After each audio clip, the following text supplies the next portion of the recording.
Assalamualaikum warahmatullahi wabarakatuh. Bapak, Ibu, saudara-saudara sebangsa setanah air, pagi tadi saya telah memimpin rapat terbatas secara virtual tentang Undang-Undang Cipta Kerja bersama jajaran pemerintah dan para gubernur.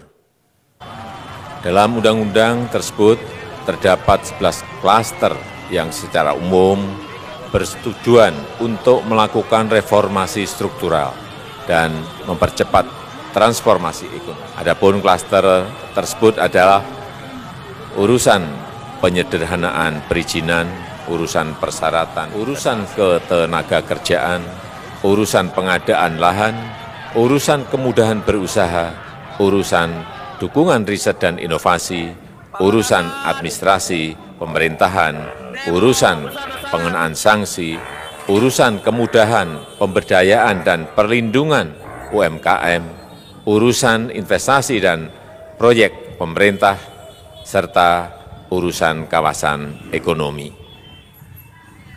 Dalam rapat terbatas tersebut, saya tegaskan mengapa kita membutuhkan Undang-Undang Cipta Kerja. Pertama, setiap tahun ada sekitar 2,9 duduk usia kerja baru, anak muda yang masuk ke pasar kerja, sehingga kebutuhan atas lapangan kerja baru sangat-sangat mendesak. Apalagi di tengah pandemi, terdapat kurang lebih 6,9 juta pengangguran dan 3,5 juta pekerja terdampak pandemi COVID-19. Dan sebanyak 87% dari total penduduk bekerja memiliki tingkat pendidikan setingkat SMA ke bawah, di mana 39% berpendidikan sekolah dasar, sehingga mendorong penciptaan lapangan kerja baru, khususnya di sektor padat karya. Jadi, Undang-Undang Cipta Kerja bertujuan untuk menyediakan lapangan kerja sebanyak-banyaknya bagi para pencari kerja serta para pengangguran. Kedua, dengan Undang-Undang Cipta Kerja akan memudahkan masyarakat, khususnya usaha mikro kecil, untuk membuka usaha baru. Regulasi yang tumpang tindih dan prosedur yang rumit dipangkas. Perizinan usaha untuk usaha mikro kecil (UMK) tidak diperlukan lagi, hanya pendaftaran saja. Sangat simpel. Pembentukan PT atau perseroan terbatas juga dipermudah. Tidak ada lagi pembatasan modal minimum. Pembentukan koperasi juga dipermudah. Jumlahnya hanya 9 orang saja. Koperasi sudah bisa dibentuk. Kita harapkan akan semakin banyak koperasi-koperasi di tanah air. UMK, usaha mikro kecil yang bergerak di sektor makanan dan minuman, sertifikasi halalnya dibiayai pemerintah, artinya gratis. Izin kapal nelayan penangkap ikan misalnya, hanya ke unit kerja Kementerian KKP saja. Kalau sebelumnya harus mengajukan ke Kementerian KKP, Kementerian Perhubungan, dan instansi-instansi yang lain. Sekarang ini cukup dari unit di Kementerian KKP saja. Ketiga, Undang-Undang Cipta Kerja ini akan mendukung upaya pencegahan dan pemberantasan korupsi.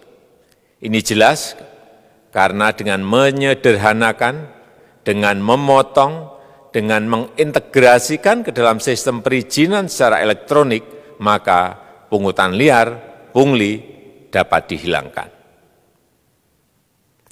Namun, saya melihat adanya unjuk rasa penolakan Undang-Undang Cipta Kerja yang pada dasarnya dilatar belakangi oleh disinformasi mengenai substansi dari undang-undang ini dan hoax di media sosial. Saya ambil contoh, ada informasi yang menyebut tentang penghapusan UMP, upah minimum provinsi, UMK, upah minimum kota kabupaten, UMSP, upah minimum sektoral provinsi. Hal ini tidak benar, karena faktanya upah minimum regional, UMR, tetap ada.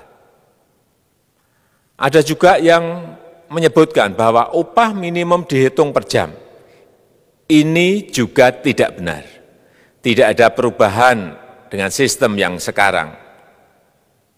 Upah bisa dihitung berdasarkan waktu dan berdasarkan hasil.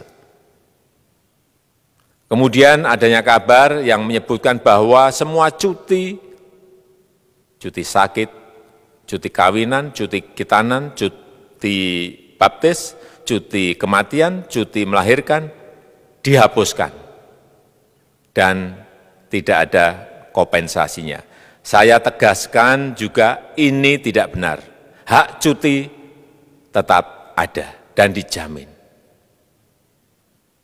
Kemudian apakah perusahaan bisa mem-PHK kapanpun secara sepihak? Ini juga tidak benar. Yang benar, perusahaan tidak bisa mem-PHK secara sepihak.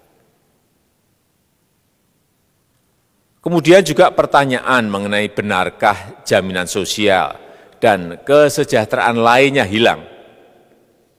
Yang benar, jaminan sosial tetap ada.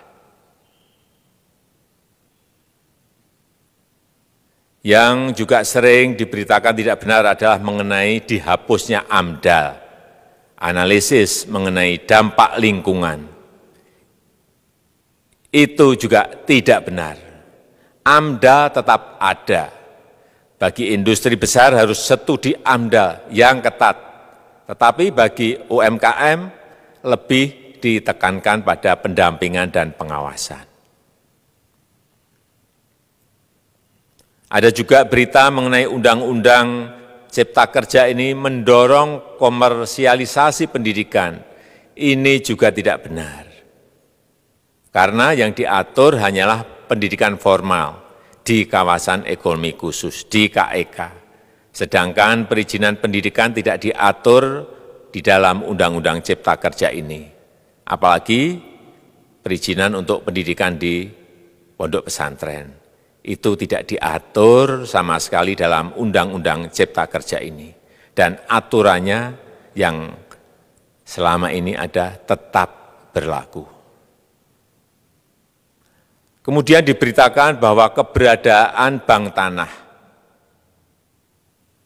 Bank tanah ini diperlukan untuk menjamin kepentingan umum, kepentingan sosial, kepentingan pembangunan nasional, pemerataan ekonomi, dan konsolidasi lahan serta reforma agraria. Ini sangat penting untuk menjamin akses masyarakat terhadap kepemilikan tanah, kepemilikan lahan, dan kita selama ini tidak memiliki bank tanah. Saya tegaskan juga bahwa Undang-Undang Cipta Kerja ini tidak melakukan resentralisasi kewenangan dari pemerintah daerah ke pemerintah pusat. Tidak ada.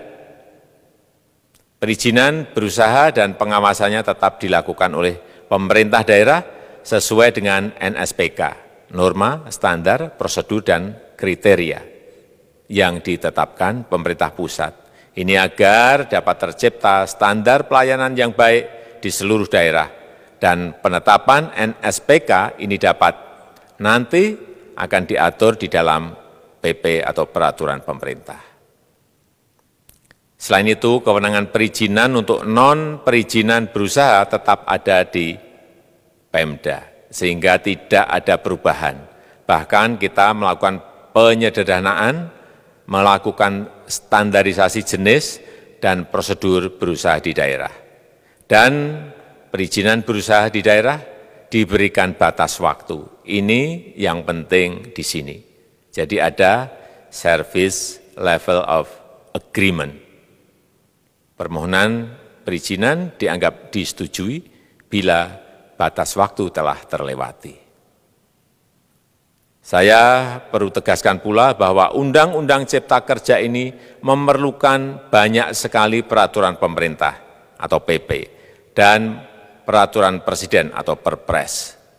Jadi setelah ini akan muncul PP dan perpres yang akan kita selesaikan paling lambat 3 bulan setelah diundangkan. Kita pemerintah membuka dan mengundang masukan-masukan dari masyarakat dan masih terbuka usulan-usulan dan masukan dari daerah-daerah. Pemerintah berkeyakinan melalui Undang-Undang Cipta Kerja ini jutaan pekerja dapat memperbaiki kehidupannya dan juga penghidupan bagi keluarga mereka. Dan kalau masih ada, jika masih ada ketidakpuasan terhadap Undang-Undang Cipta Kerja ini, silahkan mengajukan uji materi atau judicial review melalui MK, Mahkamah Konstitusi. Sistem ketatanegaraan kita memang mengatakan seperti itu. Jadi, kalau masih ada yang tidak puas dan menolak, silahkan diajukan uji materi ke MK. Saya rasa itu yang bisa saya sampaikan pada kesempatan yang baik ini. Terima kasih. Wassalamualaikum warahmatullahi wabarakatuh.